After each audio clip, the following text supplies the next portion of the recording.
안녕하세요. 네, 채슬리 투자자문의 박세익 전무입니다. 명함에는 대표이사 전무라고 되어 있습니다. 대표로 부르셔도 되고 전무라고 부르셔도 되고요. 회사에서는 전무라고 제가 저희 직원들한테 부르라고 하고 있습니다. 오늘 이렇게 영광스러운 자리에 초대해 주셔서 너무 감사하고요. 예, 김봉국 대표님 감사드리고, 제가 회사에서 운영을 하면서 아침부터 방송을 계속 켜놓고 다 들었습니다. 진성훈 사장님의 기조 연설도 내용이 너무 좋아가지고 저한테도 많은 도움이 됐던 것 같습니다. 하반기 이후 주식시장 전망과 내년 상반기 정도까지 어떻게 우리가 자산시장에서 대응을 해야 되는지 말씀을 드리겠습니다. 요즘 엔화가 1,000원이 깨지니까 엔화 투자하시는 분들도 많으시던데, 엔화 같은 경우에는 제 생각은 또 어떤지 그런 것도 말씀을 드리도록 하겠습니다. 내용이 되게 많습니다. 계속 생방송을 틀어놓고 자료를 회사에서 업데이트를 해서 좀 전에 막 달려왔는데요. 한번 내용을 쭉 보도록 하겠습니다. 바둑에는 복기가 있지 않습니까? 그죠? 네, 바둑을 좋아하시는 분들은 아마 아시겠지만, 저는 처음에 바둑 대국이 끝나고 나서 승자와 패자가 있는데, 경기가 끝났는데 승자와 패자가 아까 여기서는 여기서 뒀어야 되고 막 이렇게 복귀하는 모습을 보면서 되게 처음에는 감동적이더라고요. 보통 뭐 복싱도 그렇고 지고 나면 그죠? 화가 날 텐데 끝나고 나서 다시 복귀를 하는 모습을 보면서, 주식시장도 마찬가지입니다. 우리가 오랫동안 주식 투자를 뭐 3년 하신 분, 5년 하신 분, 10년 하신 분 계실 건데, 정작 중요한 거는 내가 잘했건 못했건 복귀를 해보셔야 됩니다. 예, 그런 측면에서 올 상반기를 간단하게 복귀를 해보고 올 하반기랑 내년 전망을 해보도록 하겠습니다. 자, 보시면 코스피거든요. 네, 코스피 시장이 올해 1월에서 8월까지 이 파란색으로 제가 박스를 칠해왔는데요. 박스를 보시면 올해 상반기는 다들 전략 후강으로, 그죠? 1분기, 2분기가 되게 안 좋을 거니까 일단 조심해서 현금화를 시켜놨다가 5월에서 6월 정도에 주식을 사야 된다라는 의견이 작년 12월 달에 거의 지배적이었었습니다. 그죠? 그런데 왜 그런 전망이 틀린지를 말씀을 드리면요, 그게 다 경제 전망에 근거한 투자 전략이었잖아요. 그죠? 그런데 경제 상황도 그렇게 혹독한 경기 침체는 안 왔습니다. 그래서 우리가 자세히 다시 한번 생각해 보시면, 워런 버핏이나 피터 린치가 경제 전망 자료는 잘 읽지 않는다. 물론 여기 아까 경제학 교수님도 오시고는 했지만 지금 경제 상태가 어떻는지는 체크를 해야 되는데, 앞으로 경제가 어떨 거다라는 전망은 사실 잘 맞지 않습니다. 그래서 경제 전망에 근거한 시장 전망은 이때까지 좀 승률이 낮았더라. 그렇게 한번 복기를 해보시고요. 그러고 나서 시장이 저렇게 코스피가 2180을 1월 6일 날 찍었다가 2668까지 저렇게 올랐습니다. 필라델피아 반도체 지수는 올해 들어와서 거의 한 70% 가까이 꽤 큰 폭으로 많이 올랐고요. 요 다음에 보시는 코스닥도 마찬가지입니다. 코스닥도 1월, 2월, 3월, 4월 달에 저런 식으로 이제 큰 폭으로 올랐었습니다. 올해 956.4를 기록했었는데 연초 이후로 41% 가까운 상승을 했었습니다. 그러면 경제 전망에 근거해서 시장 전망을 안 하면, 그러면 도대체 박전무 너는 뭘로 전망할 건데, 그런 부분도 뒤에서 설명을 드리겠습니다. 제가 제목을 한국 증시의 불편한 진실이라고 적어놨습니다. 여기 기자분들도 계시고 고참 부장님들, 국장님들도 계시는데, 사실 우리나라 시장을 저렇게 퀀터 분석을 해보면요, 굉장히 재밌으면서도 야, 저게 진짜야 라는 그런 결과가 나옵니다. 왼쪽이 홀수고 오른쪽이 짝수년도이거든요. 그런데 우리는 1년 내내 주식 하시잖아요. 1년 내내 주식하시고 홀수에 짝수에 아무 그런 개념 없이 막 하십니다. 그런 걸 보면 저는 우리가 골프를 나가면 90대 중반 이상 치시는 분들은 스코어 카드에 홀마다 핸디캡이 있는 거 잘 모르시죠. 근데 85 이하로 치시는 분들은 이 홀이 내가 버디를 하는 홀인지 보기를 할 수 있는 조심해야 되는 홀인지 핸디캡을 다 알고 있습니다. 그래서 주식시장도 똑같습니다. 내가 수익을 내는 해가 있고요, 조심을 해야 되는 해가 있고, 내가 주식으로 돈을 벌기 좋은 달이 있고요, 또 조심해야 되는 달이 있습니다. 자, 그런 측면에서 일단 해로 보면 왼쪽이 홀수년도의 코스피고 코스닥인데, 홀수년도 코스피의 평균 수익률이 플러스 25.8%입니다. 그리고 코스닥은요, 우리 개인분들이 코스닥에 가서 투자를 많이 하시잖아요. 왜냐하면 코스닥은 한 방이 있거든요. 그런데 그 한 방이 언제 있냐면 홀수년도의 평균 수익률이 40.94%입니다. 그런데 짝수회를 보잖아요. 이쪽이 이제 짝수회인데 98년부터 짝수회의 수익률은 다 파란색으로 되어 있습니다. 그죠? 그래서 실제로 플러스가 난 해가 2014년도에 8.6, 그리고 코로나 때도 3월 달까지 박살났다가 그러고 올라오면서 겨우 44.58% 수익을 냈는데, 작년에 보면 또 마이너스 34% 수익을 내면서 손실이 나면서 짝수해 코스닥의 평균 수익률은요 마이너스 17%입니다. 그래서 이렇게 홀수의 짝수의 개념 없이 그냥 무작정 내가 주식 열심히 해서 투자를 하면 수익을 내겠지 하는 게 굉장히 무모하다라는 걸 말씀을 드리고, 그래서 올해는 2023년도잖아요. 그죠? 그래서 경제 전망이 올해 1Q, 2Q 안 좋을 거고 이렇게 고금리, 고환율, 고물가에서는 주식이 될 수가 없어 라고 생각을 했지만, 올해 코스피가 19% 올랐고요, 그리고 코스닥이 41%까지나 올라갔던 게 희한하게도 홀수에 짝수에. 그래서 제가 한 20년 전에 저희 부장님이 하셨던 얘기예요. 박 매니저, 우리나라 시장은 홀수에 돈 벌고 짝수에 위험 관리해야 된다고. 그래서 저는 그게 무슨 홀짝 논리도 아니고 그게 맞는 얘기인가 했는데, 이런 놀라운 결과가 나옵니다. 근데 왜 그럴까, 왜 그런지가 중요한 거잖아요. 내년도에 저는 솔직히 저희 고객들의 주식 자금을 지금은 90% 이상 주식을 투자해도 하나도 위험하지 않다고 생각하는데요. 내년 5월 달에는 최소 50% 이상 현금화 또는 채권으로 옮겼다 생각입니다. 내년에는 뭐가 있죠? 미국의 대통령 선거가 있죠.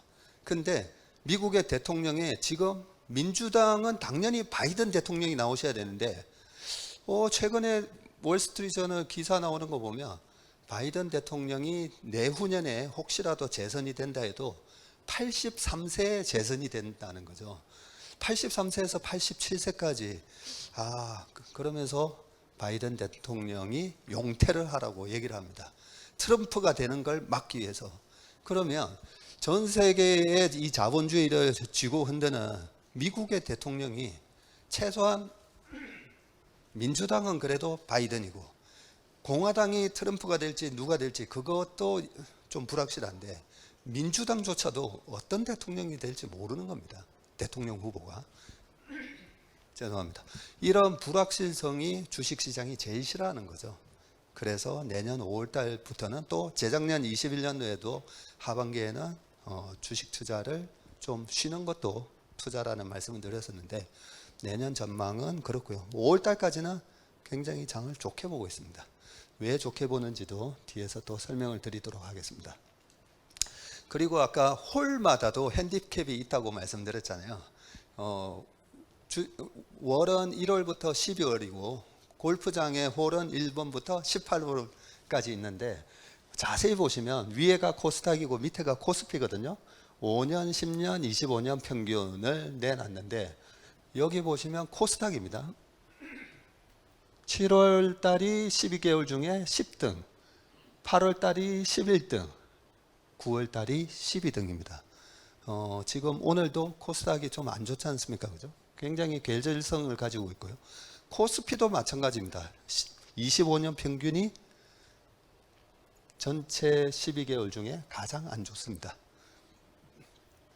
근데 우리 시장만 이렇게 안 좋으냐? S&P 500을 한번 돌려봤거든요. S&P 500도 보시면 100년 역사에 유일하게 마이너스 평균 수익률을 기록한 달이 9월 달입니다. 그래서 희한하게 그런 계절성이 있더라. 근데 우리나라 시장은 왜 이렇게 9월이 안 좋을까? 주식 시장에서 제일 싫어하는 거는 불확실성이라 했잖아요. 2017년도에도 반도체 랠리가 있었는데 그때도 9월 달에 한 증권 방송에서 저한테 이렇게 물어봅니다. 이번에 추석 연휴가 꽤 긴데 거의 그때 하루만 휴가 내면 거의 열흘 쉬는. 그런데 지금 트럼프하고 김정은하고 서로 막 전쟁할 것처럼 그때 검은 백조가 북한 한번 쓱 갔다 오고 그죠? 네, 북한에서는 계속 미사일 실험하고 이러다가 그 미사일이 괌에라도 떨어지면 전쟁 나는 거 아니냐 하면서 주식을 싹 다 비웠다가 그리고 추석 연휴 지나고 아무 일 없으면 그때 다시 사는 게 어떠냐라는 질문을 받았습니다. 그래서 그런 얘기를 했죠. 혹시 사회자님 여행 가실 때 여행자 보험 가입하시죠? 한대요. 그러면 여행 갔다가 사고 안 나서 돌아왔어요. 그러면 여행자 보험 돌려줍니까? 안 돌려주잖아요. 그죠? 위험 관리는 반드시 그만큼의 대가를 치러야 되는 겁니다. 제가 주식시장을 너무 좋아하는 게 엄청나게 공정하고 페어한 시장입니다. 그래서 위험을 회피하기 위해서 추석 전에 주식을 비웠다가 추석 끝나고 사시려면 틀림없이 비싼 가격에 사셔야 될 겁니다. 왜냐하면 그 리스크를 테이킹한 사람하고 리스크를 테이킹 안 한 사람하고 분명히 차이가 있어야 되잖아요. 실제로 2017년도에도 보면 9월달 시장이 안 좋았는데 추석 딱 끝나자마자 또 시장이 랠리가 오면서 2018년 1월달에 2600까지 올라가는 랠리가 있었고 코로나 때도 그랬죠. 코로나 때도 9월, 10월달이 장이 안 좋았었습니다. 그래서 지금 뭐 여러 가지 이유로 막 노이즈가 생기면서 이번 달이 좀 후달리는 장인데 굉장히 반복되는 패턴이라는 걸 말씀을 드리겠습니다. S&P 500도 복기를 해보면요. 고점 대비해서 27.5%나 빠졌다가 그러고 지금 올라가고 있는데 지난 2022년 10월 11일 날 그때도 제이미 다이먼 회장이 여기서 지수가 한 20%더 빠질 수 있다. 뭐 그런 얘기부터 오히려 뉴욕의 그 월스트리트의 본토에 계신 분들이 올해 상반기에 거의 무조건 S&P 500은 3,300을 깰 것처럼 막 얘기를 하셨었잖아요. 근데 그러고 나서 제가 일부러 이렇게 역헤드 앤 숄더 그림을 그려왔는데 역헤드 앤 숄더 모습으로 지금 이렇게 올라가는 모습이고 나스닥도 거의 40% 빠졌다가 올라오고 있습니다. 근데 여기서 하나 잘 보셔야 될 게 S&P 500 연봉 차트이거든요. 제일 왼쪽에 1982년입니다. 자세히 보시면요. 우리가 주식으로 돈을 잃는 게 얼마나 어려운 건데 참 많이들 이러시잖아요. 주식 투자에서. 그래서 제가 SBS 그것이 알고 싶다에다가 제보를 할 생각입니다. 주식 투자로 돈을 잃는 분들이 있다고. 자세히 보시면 S&P 500이 1982년부터 작년까지 41년 동안 9번밖에 안 빠졌어요. 9번밖에 안 빠지고 빠졌을 때도 20% 이상 빠졌던 해는 2002년도에 마이너스 23%, 2008년도 우리가 잘 아는 금융위기 때 마이너스 38%. 작년에 되게 많이 빠진 것 같은데 작년에 19% 빠졌었습니다. 이 경우를 제외하고는 그렇게 안 빠집니다. 지금 까만색 선이 있잖아요. 그게 5년 이평선이거든요. 5년 이평선을 타고 저렇게 굉장히 안정적으로 올라가는 시장입니다. 그런데 예전에 마젤란 펀드 피트린치가 연수익률 29.2%나 내면서 77년부터 1990년까지 어마어마한 수익을 냈잖아요. S&P 500이 14% 평균 수익을 냈는데 마젤란 펀드는 29%나 수익을 냈음에도 불구하고 마젤란 펀드 투자자의 70%가 돈을 못 벌었다고 하잖아요. 왜냐하면 떨어질 때 무서워서 팔고 올라가면 쫓아서 다시 펀드 가입하고 무서운 일 블랙 먼데이 같은 거 생기면 또 밑에서 팔고 네, 이번에도 거의 비슷한 일이 반복됐었습니다. 자, 이 그림을 보시면 결국 S&P 500이나 나스닥이나 정고점을 또 돌파하겠죠. 자, 돌파한다라고 생각하고 다시 나스닥 차트를 다시 보여드릴게요. 16,000을 갔다가 만을 갔었거든요. 마이너스 37%니까 거의 40% 빠졌잖아요. 그러면 우리가 만이 6,000원이 되면 40% 빠졌잖아요. 근데 정고점을 반드시 돌파하잖아요. 정고점을 돌파하는데 10년 걸리는 거 아닙니다. 그냥 한 1, 2년 안에 정고점 다 돌파했잖아요. S&P 500 좀 전에 보시면. 다 돌파했었어요. 그러면 만 원이 6,000원이 됐는데 6,000원에 사잖아요. 그러면 다시 만 원이 되면 수익률이 얼마입니까? 67%잖아요. 그래서 저는 이렇게 무조건 정고점을 돌파하는 미국의 나스닥 시장이라든지 우리나라 시장을 보면 많이 빠지면 빠질수록 어디 돈 없나? 네, 보험을 깨야 되나? 뭐 저는 그런 생각을 하거든요. 그런데 이상하게 바닥에서 주식을 팝니다. 그죠? 팝니다. 뭔가 엄청난 경제 위기가 올 것처럼 얘기들을 많이 하시기 때문에 그래서 항상 나스닥에 보면 너무나 좋은 기업들이 많지 않습니까? 그죠? 애플, 엔비디아, 마이크로소프트 이렇게 위대한 기업들이 포진되어 있는 나스닥이 30% 이상 빠지잖아요. 그러면 좀 전에 이제 부동산 강의하셨잖아요. 저는 어떻게 생각하냐면 와 10억짜리 강남에 있는 아파트가 6억이 됐네. 저는 그런 생각으로 사거든요. 어차피 또 전고점 돌파할 거니까. 그러니까 우리가 자산 투자를 할 때 경제 전망에 의한 투자를 하는 게 아니라 내가 투자하려고 하는 자산이 전고점을 돌파하는 핵심 우량 자산인지 아닌지를 판단하고요. 거기서 가격을 보고 사는 겁니다. 가격이 싸면 사는 거죠. 그래서 부동산 투자자는 거의 안 터지는데 주식 투자는 이상하게 90% 이상이 손실을 보는 이유가 부동산은 그래도 조금이라도 싸게 살려고 비교하시잖아요. 그죠? 근데 희한하게 주식은 싸졌을 때 밑에서 팔고 비싸지면 쫓아가는 그런 이상한 우리가 매매를 해서 주식에서 손실을 본다라고 보시면 되고 근데 우리나라 시장은 미국 시장하고는 달리 좀 시장이 후진 시장 아니냐 뭐 이렇게 보는 분들도 계신데 지금 보시는 게 코스피거든요. 코스피는 언제 사야 되느냐 보시면 코스피에도 연봉에서 5년 이평선 20년 이평선 이게 디폴트 값으로 5, 20, 60, 120, 200 돼 있잖아요. 근데 이 분홍색의 점선이 10년 이평선입니다. 제가 10년 이평선을 딱 그려보니까 야 우리나라 코스피도 10년 이평선을 터치를 할 때가 컨빅션 바이라고 그냥 눈 감고 매수하는 그런 가격대이구나 라는 걸 알게 됐고요. 그래서 10년 이평선이 깨질 때는 상당히 뭔가 무서운 일이 벌어지고 있지만 좋은 가격을 사는 거라고 했잖아요. 존 템플턴이 그랬습니다. 나는 세상에서 가장 비관적인 시장을 찾아다닌다. 왜냐하면 비관적이어야 싸게 거래된다는 거죠. 그러니까 주식시장이 제가 되게 페어하다 했잖아요. 안 비관적인데 싸게 살 수 있는 기회는 절대 안 줍니다.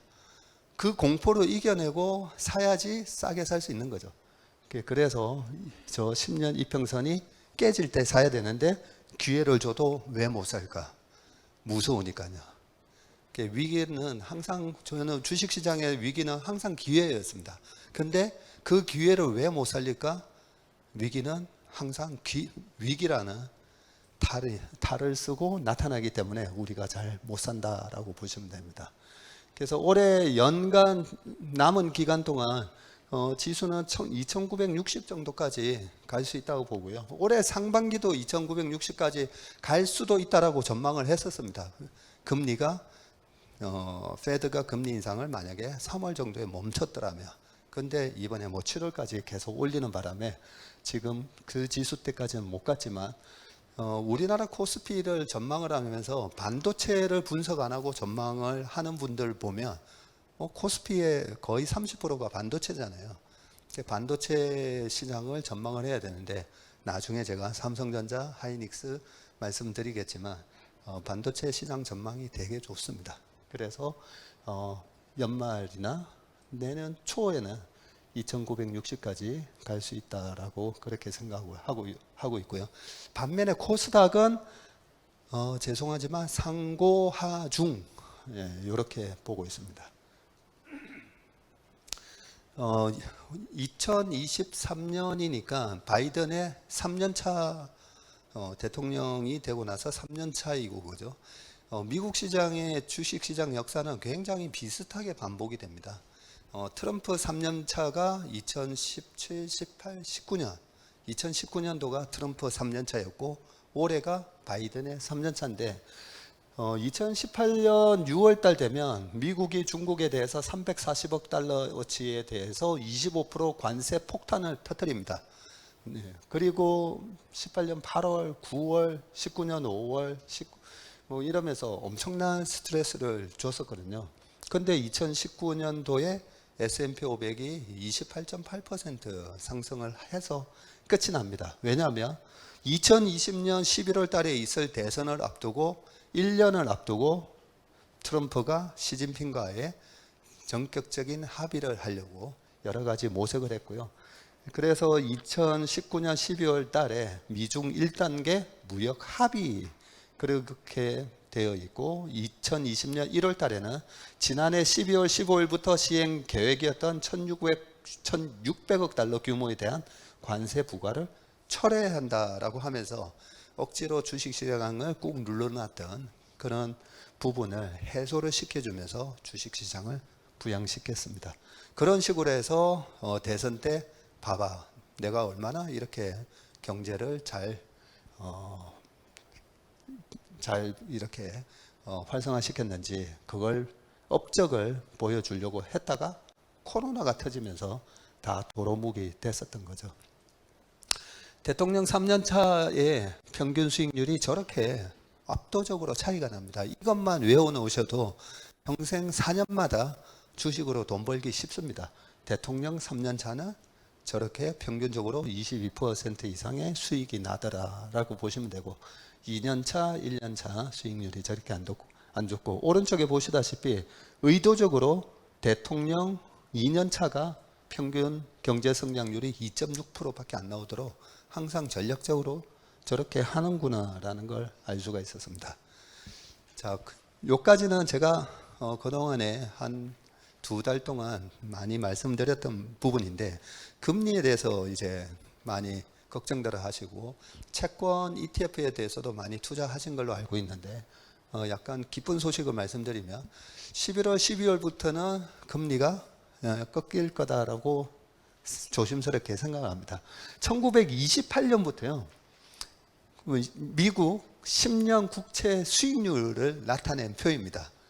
초록색이 플러스가 났던 해고, 붉은색으로 되어 있는 부분이 채권에 투자했는데 마이너스. 채권에 투자했는데 마이너스면 뭐죠? 금리가 올라갔다는 얘기잖아요.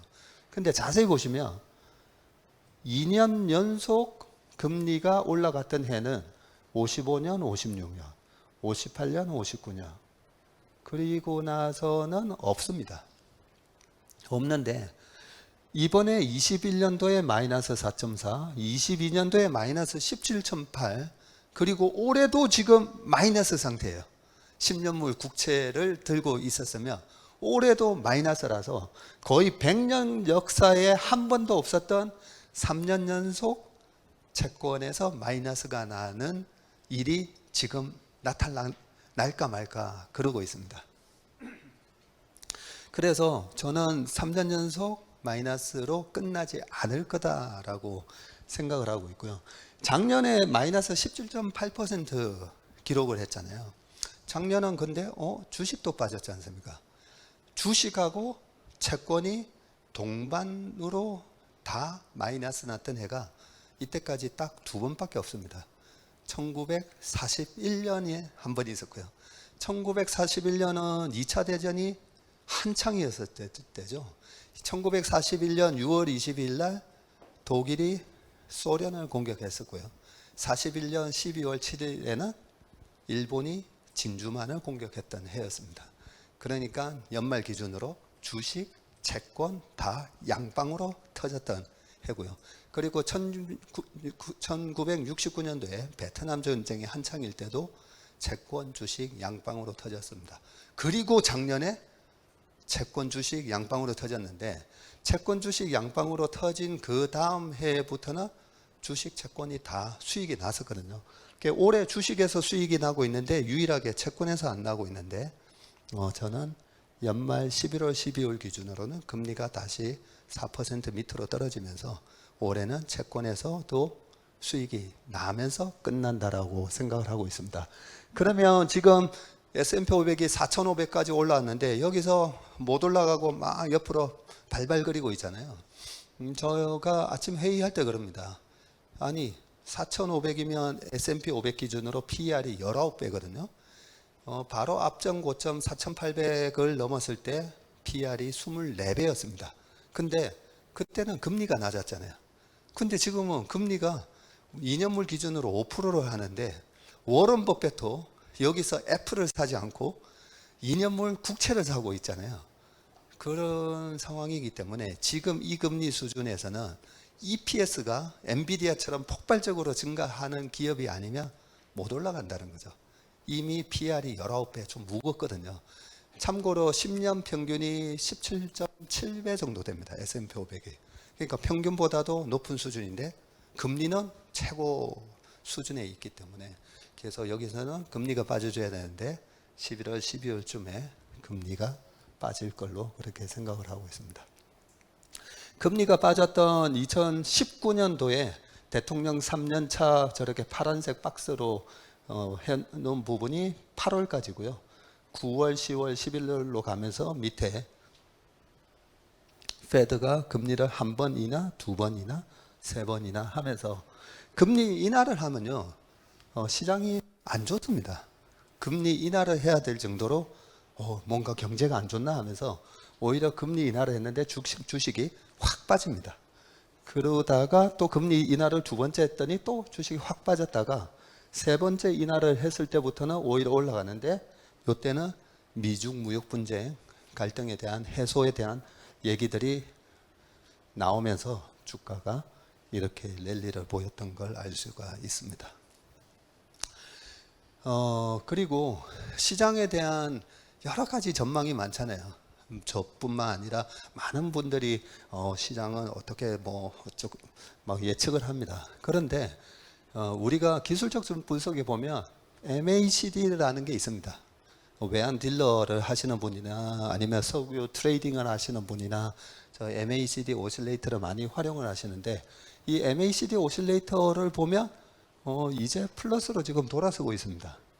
코로나 때도 마찬가지죠. 코로나 때도 1430 찍고 빵빵빵 올라오니까 아니 지금 경제가 올스톱이 됐는데 주식시장만 이렇게 올라오는 게 말이 돼?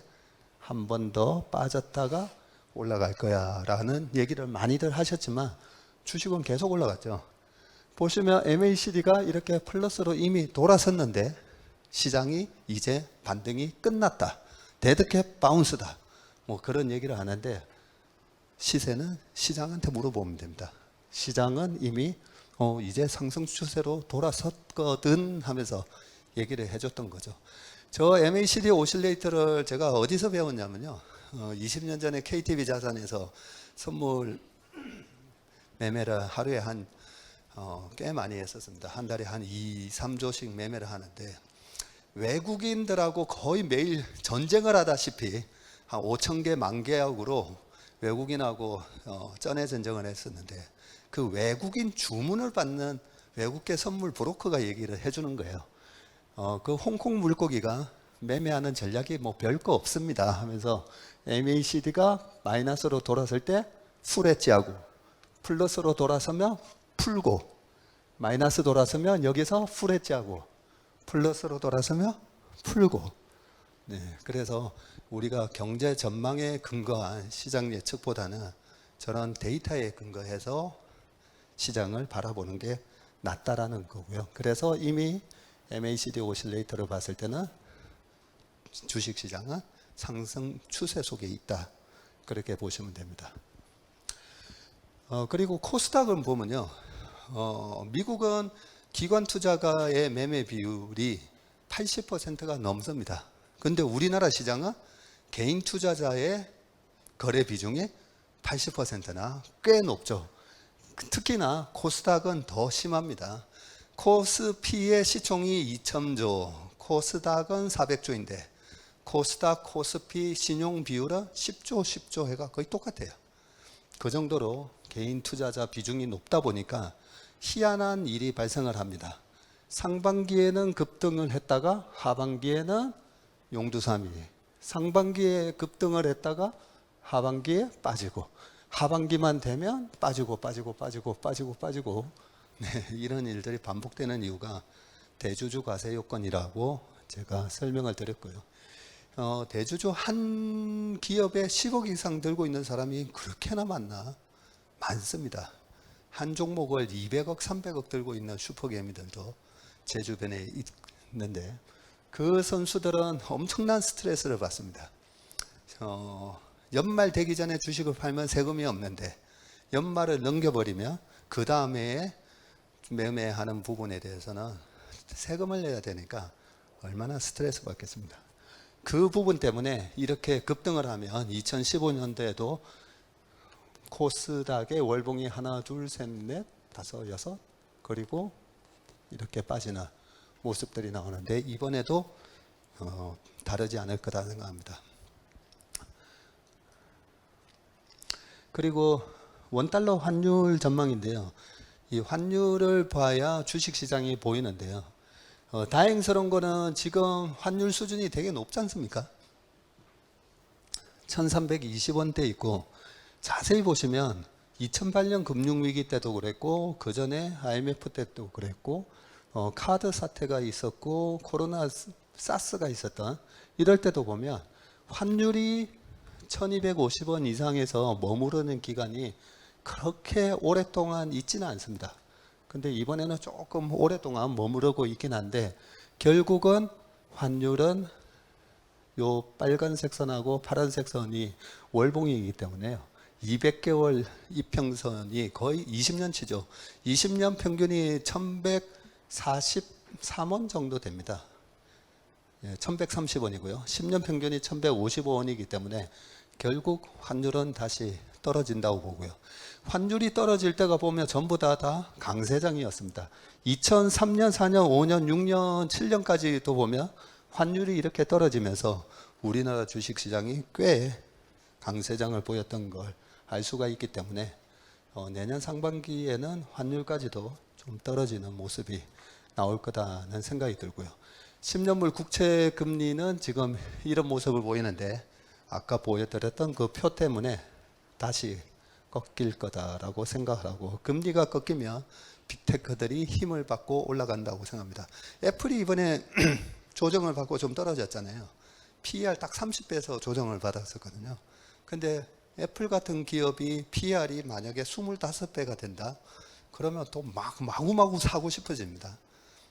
그런 상황에서 금리까지 이제 떨어지면 빅테크들이 힘을 받을 거다라고 생각하는데 자, 이때까지는 좋은 얘기만 말씀드렸는데 나쁜 얘기를 하나 말씀드릴게요. 지금 이 금리가 결국은 하향 안정화되면서 연말까지는 이렇게 떨어진다고 보는데요.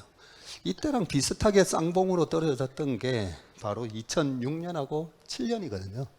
근데 2007년에 이런 모습을 하고 떨어졌는데 2008년도에 서프라임 모기지 사태가 발생을 했지 않습니까? 그래서 저는 내년 5월까지는 금리도 안정되고 여러 가지 경제 지표도 나쁘지 않게 나올 거기 때문에 장을 좋게 보는데 혹시 2008년과 같은 상황이 올 수도 있지 않나 항상 그런 생각도 합니다. 그래서 그런 위기는 또 어디서 올까라고 생각을 하는데요.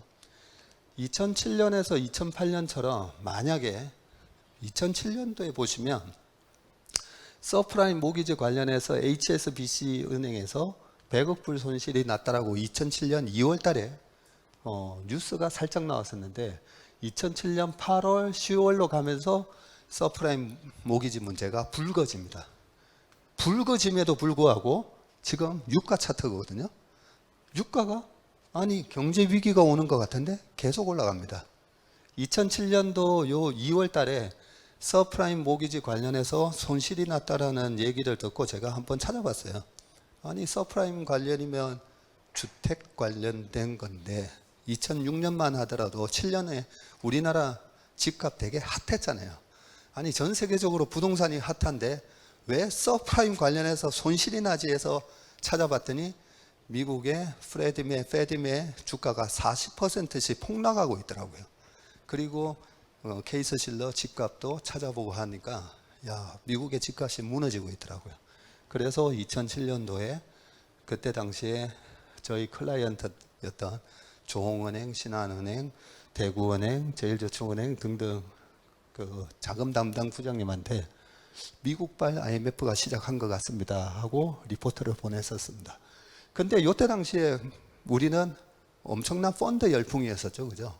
2007년도에는 거의 펀드 가입하려고 번호표 막 뽑던 시절이었습니다. 유가는 올라가고 이때 당시에 중국 차이나 펀드가 어마어마한 인기를 끌면서 많은 사람들이 투자를 하셨었습니다. 근데 이때 유가가 왜 이렇게 올라갔을까 보시면 2008년 8월 8일 저녁 8시에 있었던 베이징 올림픽을 앞두고 중국에서 엄청난 인프라 투자를 했었죠. 그것 때문에 원자재에 대한 가수요가 있었고요. 그런 일이 있고 나서 2008년 금융위기가 터졌었습니다. 그때 어느 정도였냐면요. 2007년도에 요 파란색 바 차트는 뭐냐면 중국 정부의 목표치고요. 888888% 그 전에 77777%가 목표였는데 2004, 5, 6, 7년도에 중국의 GDP 성장이 10.1, 11.3, 12.7, 2007년도에 14.2% 저렇게 기록을 했었습니다. GDP의 구성에는 뭐 4가지 요소가 있지 않습니까? 그죠? 개인 소비, 기업의 투자, 그리고 정부 지출, 그리고 순수출 이렇게 있는데 저때 당시에 중국 GDP의 절반은 정부 지출에 의해서 만들어진 부분이니까 엄청난 인프라 투자를 했죠. 중국이 이 대국으로서 올림픽을 앞두고 우리가 얼마나 이렇게 크게 발전했는지 보여주기 위해서 그때 당시에 대대적인 인프라 투자가 있었고 그런 인프라 투자가 과잉 투자가 있다 보니까 그 다음에 안 좋아졌습니다. 그리고 우리나라 13년, 14년, 15년도에 우리나라 조선소 건설 중후장대 산업이 박살이 났던 걸 알 수가 있습니다. 그래서 다시 한번 유가랑 이런 걸 보면 금리랑 보면 만약에 유가가 여기서 100불을 돌파하면서 올라가는 모습이 나오면 그러면 저는 조금 더 리스크 관리를 좀 빨리 할 생각입니다. 그런데 어느 정도 이번에 아람코에 또 상장건이 있기 때문에 그 건이 지나고 나면 내년 상반기에는 좀 유가가 안정되지 않을까 그렇게 생각을 하고 있고요. 이때 당시는 제가 방금 중국 얘기를 말씀드렸던 이유가 과잉 투자가 있었다 했잖아요. 올해 혹독한 경기 침체가 온다라는 부분에 대해서 제가 좀 반박을 한 게 혹독한 경기 침체가 오려면 반드시 과잉 투자가 있어야 되고 과잉 생산이 있어야 되고 과잉 재고가 생겨야 되거든요. 닷컴 버블 때 보면 수익도 안 나는 기업에 어마어마한 투자를 했었지 않습니까? 그리고 마지막 방점을 찍은 게 99년도에 2000년으로 바뀌면 코볼 언어로 짜여진 99-12-31이 2000년으로 바뀌면서 00-01-01이 되면 이 00이 1900년인지 2000년인지 그게 헷갈리면서 전 세계가 혼란에 빠지고 핵 미사일이 잘 못하면 오발될 수가 있고 이런 얘기에 1999년 하반기는 안 해도 될 엄청난 IT 투자가 있었습니다. 그런 과잉 투자가 있다 보니까 닷컴 버블이 깨질 때 혹독하게 아프게 깨졌던 거거든요. 그러면 한번 생각해 보시죠. 2018년부터 트럼프의 미중 무역 분쟁에 대한 촉발이 있으면서 그때부터 ISM 제조업 지수가 급락합니다. 왜냐하면 미국의 구매 관리자들이 아니 트럼프의 정책을 보니까 중국에다가 이거 공장을 짓는 게 맞는지, 중국하고 뭔가 그동안에 세계적인 공장 역할을 했는데 어떻게 되는지 정책 불확실성 때문에 18년, 19년도에 뭘 못했어요. 뭘 못하고 트럼프의 의도대로 19년 연말에 합의했으니까 자 이제 투자해 하면서 경기를 부양시키려고 했는데 20년에 코로나가 터졌던 거죠. 네, 그러면서 코로나 20년, 21년, 22년 작년까지 과잉 투자가 없었습니다. 그래서 저는 과잉 투자가 없는데 어떻게 혹독한 경기 침체가 오나라는 생각을 했고요. 그런 측면으로 보면 유가가 쌍봉을 치고 떨어지고 금리가 이렇게 하더라도 2008년과 같은 상황은 도래하지 않는다라고 보고 있습니다. 단지 그때 2007년도에는 태양광에 대한 태양광 풍력 유가가 저렇게 비싸다 보니까 엄청난 또 대체 에너지에 대한 좀 과잉 투자가 있었고요. 2007년도에 삼성전자 주가가 너무 안 오르니까 주주들이 얘기를 합니다. 삼성전자도 태양광 진출 발표 좀 하라고. 네, 왜냐하면 태양광 진출 발표만 하면 주가가 급등을 했었으니까요. 요즘 뭐 하고 좀 비슷하죠, 그죠? 네, 그랬던 적이 있었는데 최근 6년 동안에 과잉 투자가 없었다라는 걸 기억을 하시고요.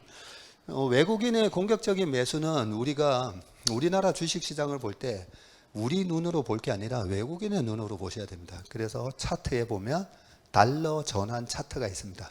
달러로 전환을 딱 해서 보면 지금 우리나라 지수가 2555인데 왜 2007년도에 기록했던 2080보다 지금 낮게 보이잖아요. 분명히 저때 2080이었거든요. 근데 2550인데 지금 2007년보다 낮게 보이는 이유가 달러를 전환해 보면 우리나라 지수가 굉장히 싸게 지금 거래되고 있다라는 걸 알 수가 있습니다. 요거는 다시 우리 눈으로 본 원화로 표시된 코스피고요. 지금 보시면 2007년보다는 높게 되어 있지만 외국인이 봐서는 지금 여전히 싸다. 그러면 경제 상황에서 한국을 과연 사는 게 맞느냐? 그러면 전 세계에서 제조 강국 독일, 일본하고 한번 비교해 보면 되잖아요. 한국은 지금 이러고 있는데 일본 니케이 225 2021년 고점을 벌써 훌러덩 벗겼습니다.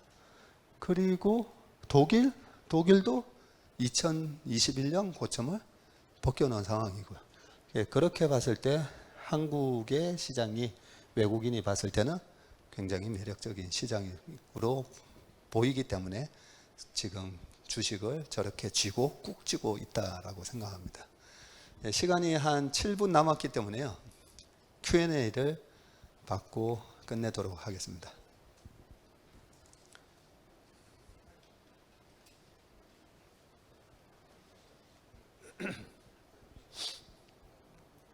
말씀을 굉장히 그 기술적 분석을 많이 해주셨어요. 오늘 우리 박 대표님이. 근데 이제 일반 우리 이제 예를 들어서 이제 초보 투자자들한테는 조금 어렵지 않았을까 하는 생각도 드는데, 그래프를 일단 이해를 하시면서 이렇게 보면은 이런 의미를 가지고 있구나 하는 그런 데 대해서는 좀 많이 이해가 되지 않을까 이런 생각이 듭니다. 제가 이번 강의를 이렇게 들으면서 여러 가지 변수가 이제 등장을 했는데, 금리는, 정책 금리는 이제 내년 가서 어떻게 될지 모르겠지만, 시장 금리는 올해 11월부터 꺾일 거다. 이렇게 오늘 말씀을 해주셨고, 그 다음에 또 하나 맨 처음에 하신 거는 내년도 짝수해는 주가가 그렇게 과거의 흐름으로 봤을 때 높지 않다. 조금 밟지 않는 그런 측면이 있을 수 있다. 그런 말씀해 주셨고, 그 다음에 환율은 1350원 밑으로 앞으로 밑으로 내려갈 가능성이 있다. 이런 말씀을 해주셨잖아요. 그리고 아까 그 MACD 오실레이터라는 그 어떻게 보면 시장의 어떤 그 역동성, 그게 이제 마이너스에서 슬슬 올라가는 지금 추세라는 거, 그런 것이 외국인 투자자들의 볼 때는 좀 한국 주식에 대한 매력, 또 아직도 그 과거에 비해서 지금 그 나타난 그 지수 자체보다는 어떻게 보면 달러 버전으로 봤을 때 달러로 환산한 그 코스피는 아직도 낮은 수준이다. 한 지금 100도 안 된다. 그래서 앞으로 그 외국인 장세가 지금 들어올 수도 있다. 이렇게 보시고, 올해 11월이면은 지수가 2960 정도 되신다고 보셨는데, 지금보다 그럼 상당히 괜찮은, 올해 연말에는 장이 괜찮을 거로 이렇게 보시고 계셔요. 그래서 여러 가지 그 혼재된 그런 뭐랄까 이런 상황이지만, 올해는 좋고 내년까지는 좋은데 변수가 이제 5월까지는 지속이 된다, 이렇게 말씀하셨죠. 그래서 이제 그런데 저는 이제 궁금증이, 제가 가진 궁금증을 한번 이렇게 보면은 이러한 경우에 지금 채권을 해야 되느냐 주식을 해야 되느냐, 지금 그런 하나의 제 의문점이 생겼어요. 지금 채권을 사야 될까? 또 이미 많은 사람들이 채권을 많이 이제 증권사 객장에서 팔았어요. 그래가지고 연초부터 많이들 샀는데 다 마이너스예요. 지금 아까 말씀하셨다시피. 그러면 지금 채권을 사야 되느냐, 아니면 좀 기다렸다가 사야 되느냐, 그런 하나의 질문이 있습니다. 그리고 채권을 그럼 아까 워런 버핏은 미국 2년짜리를 지금 많이 샀다는데, 2년짜리가 좋은 건지 10년짜리가 좋은 건지, 그럼 10년짜리를 사가지고 그럼 어떻게 할 건지, 10년을 그럼 기다려야 되느냐, 뭐 이런 여러 가지 궁금증이 생길 수가 있어요. 그러니까 우리나라도 지금 개인 채권을 이제 발행해서 개인들이 국내 채권을 살 수 있게끔 국가가 발행하는 채권을 살 수 있다고 하는데, 일단 채권에 대한 간단한 그 접근을 어떻게 해야 될지 한번 좀 다시 한번 질문을 해드리겠습니다. 네, 채권은 뭐 올 상반기에도 제가 말씀드렸지만, 올해 상반기에는 주식으로 돈 벌고, 올해 10월, 11월쯤에 채권 투자하시라고 그 얘기를 계속 말씀드렸었는데, 저희는 내년 5월까지는 주식의 기대 수익률이 너무 높습니다. 그래서 한 15%에서 한 30%까지 주식에서 벌 수 있다라고 생각하기 때문에 내년 5월까지는 주식으로 돈 벌고요. 내년 5월 달에는 10년물 국채로 그렇게 옮겨탈 생각을 하고 있습니다. 예, 하여튼 참고를 하시겠는데, 채권도 지금 뭐 여러 가지 있잖아요. ETF도 있고 뭐 펀드도 있고, 그다음에 직접 물건을 사는 경우도 있고 한데, 그런 거는 잘 판단하셔가지고 지금 말씀하신 그 타이밍이 내년 5월이 하나의 새로운 변수가 될 수 있다, 이렇게 말씀하시는 거고요. 그 다음에 그 성장주와 가치주에 대한 또 궁금증이 있는 것이, 금리가 앞으로 내려가면은 성장주가 좋을 거다, 이렇게 말씀하셨는데, 물론 이제 성장주 중에도 또 가치가 있는 기업도 있는데, 보통 이제 우리가 구분을 할 때 성장주, 그러니까 가격은 무지무지 비싼데 이게 여러 가지 재료가 막 거기 막 이렇게 버무려져 있어서 모든 사람들이 좋아하는 그런 주식들이 뭐 애플이 됐든 이런 것들이 있고, 우리나라의 성장주라면 뭐가 있을까요? 네, 그 성장주, 올해 상반기는 성장주, 그리고 지금부터는 약간 가치주도 괜찮다라고 보는 게요. 가치주가 왜 가치주인가 보면 거의 철강, 화학, 반도체까지, 그죠? 사이클을 타는 주식이 가치 영역에 많이 들어갑니다. 왜냐하면 경기가 안 좋거나 사이클이 다운턴에서는 실적이, 하이닉스 이번에 보면 거의 뭐 8조 손실 날 것처럼 보이잖아요. 그래서 PBR 1배 미만으로 확 떨어지기도 합니다. 그래서 가치주는 언제 사야 되냐면요, 경기 모멘텀이 있을 때 사야 되는데, 경기 모멘텀을, 우리나라 경기 모멘텀을 보고 사는 게 아닙니다. 우리나라 가치주는 중국의 경기 모멘텀을 보고 사셔야 됩니다. 그래서 중국의 PPI, CPI가 다 마이너스 들어갔었잖아요. 지금 중국의 PPI는 7월 달에 바닥 찍고 8, 9월 올라오고 있습니다. 그래서 최근에 롯데케미칼, 대한유화, 금호석유 막 이런 것들이 강한 이유가 중국의 경기 모멘텀이 돌아서고 있고요. 중국발 위기 많이들 우려하시는데 중국은 작년에 한 해만 1조 달러를 무역 수지로 번 나라입니다. 그래서 중국발 위기는 오지 않습니다. 중국의 부자만 바뀔 뿐이고요. 이번에 어마어마한 중국의 관광객들이 한국으로 유입되거든요. 그래서 가치주 영역에 있었던 기업들이, 우리나라 기업들은 이번에 중국발 올해도 상반기에 경기가 되게 안 좋을 것 같다가 허를 찔렸잖아요. 중국의 경기가 되게 안 좋을 거라고 생각하시는데 뭐야, 중국 소비 모멘텀이 생겼네라는 부분이 내년 상반기까지 이어질 거고요. 어제 제가 저녁 먹고 한 9시쯤에 저희 회사로 들어가는데 한 30명 정도 여의도 공원 옆에 있는 걸 보고 딱 보고 중국 관광객이구나. 우리가 중국 관광객을 만나시면 밝은 얼굴로 인사를 해 주셔야 됩니다. 예, 우리 이래 침체되는 내수를 살려주는 분들이 중국 요커이기 때문에 그래서 밝은 웃음으로 인사를 하면서 지나갔었는데 이제 시장입니다. 이제 2019년도에 중국의 요커들이 600만 명이 들어왔고요. 사드 보복이 있기 전 2016년도에 807만 명이 들어왔거든요. 근데 작년에 22만 7천 명 들어왔습니다. 근데 7월 한 달에만 23만 명이 들어왔어요. 근데 19년 기준으로 보면 월 50만 명씩 이제 들어옵니다. 그런 모멘텀이 이제 생겼고요. 중국에서 출발한 한국으로 가는 비행기에 지난달에 93만 명이 왔습니다. 이제 시작이에요. 그래서 중국발 모멘텀으로 가치주 영역에 있던 기업들, 백화점까지 막 움직이잖아요. 그죠? 그런 모멘텀이 내년 5월까지 지속될 거다. 그렇게 생각합니다. 네. 여기 지금 전망 퀘스천 중에 2023년 유망 섹터인데 사실은 2024년을 이제 겨냥을 하면서 우리가 봐야 될 건데 거기에 이제 반도체, 그다음에 자동차, 특히 현대차, 기아차, 그리고 저는 관심이 이제 은행주가 지금 우리나라는 많이 저평가되어 있다고 하는데 배당 지금 앞두고 뭐 배당을 그 수익률이 뭐 8% 준다는 데도 있고 그래요. 지방은행 같은 데는. 그래서 그런 점에서 2024년에 유망 섹터 반도체, 그다음에 자동차, 그다음에 금융주 이 세 가지를 간단히 한번 좀 짚어 주시죠. 네, 그 세 가지만 말씀드리고 끝내도록 하겠습니다. 반도체 올해 제일 많이 들으셨던 얘기가 하이닉스가 HBM3를 엔비디아에 독점 공급한다라는 뉴스잖아요. 그죠? HBM 이 제품은 언제 개발됐는지 아세요? 2013년도에 개발이 됐습니다. 2013년도에 세계 최초로 하이닉스에서 개발이 됐다고 돼 있고요. 2013년, 14년, 15년도에 DDR 지금은 4에서 5로 넘어가잖아요.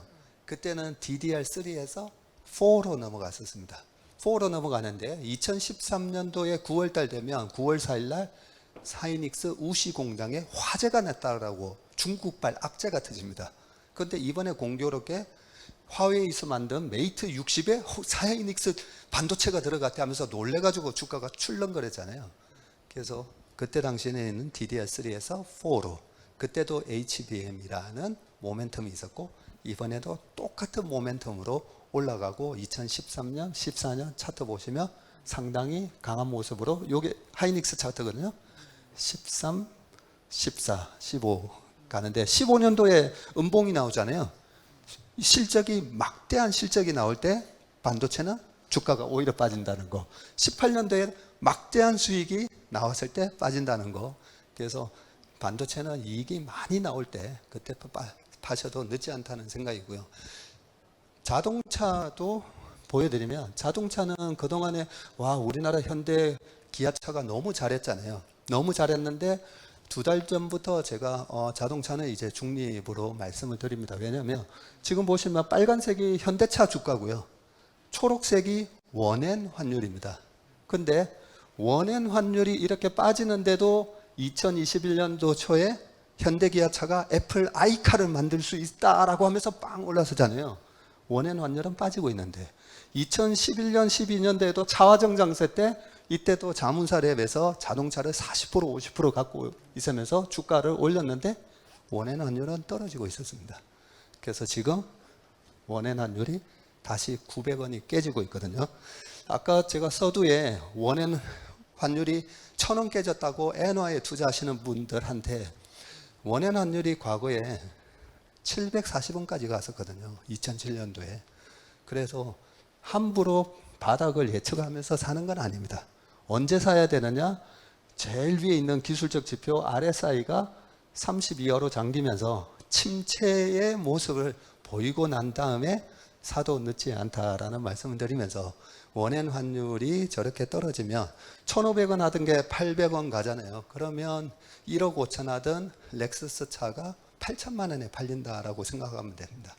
그런 측면 때문에 자동차는 조심해야 되고, 올해 1월 달에 은행의 배당 때문에 주가가 확 올랐잖아요. 가치주 투자하실 때 조심해야 되는 게, 가치주의 성장 모멘텀이 붙었을 때 조심하라고 저희 직원들한테 얘기하면서 올 1월 달에 주가가 올랐을 때 절대 쫓아가면 안 됩니다라는 얘기를 했는데, 배당이 8%, 6% 좋습니다. 좋은데 공공재 성격이 있는 게 저는 맞다라고 생각합니다. 우리가 IMF의 역사가 있고 우리나라에서 외국 자본이 썰물처럼 빠져나갈 때 그걸 지켜줄 수 있는 게 우리나라 금융기관들이 갖고 있는 자본이거든요. 그런데 이 자본을 지금 주식을 사놓고 자본금 그렇게 쌓아놓으면 뭐해? 배당으로 줘? 그거는 저는 아니라고 봅니다. 하지만 은행들이 보통 글로벌하게 한 6%, 7% 배당 줍니다. 웰스파고도 그렇고요. 그래서 그 정도 배당을 받는 건 좋지만 리스크가 없이 한 6% 정도 배당으로 그냥 왔다 갔다 하는 주식이라고 저는 생각하고요. 배당주는 8월에 사서 12월 달에 배당 안 받고 파는 게 좋은 전략이라는 걸 말씀드리면서 오늘 강의 마치도록 하겠습니다. 네, 고맙습니다. 예, 감사합니다. 네. 네, 고맙습니다.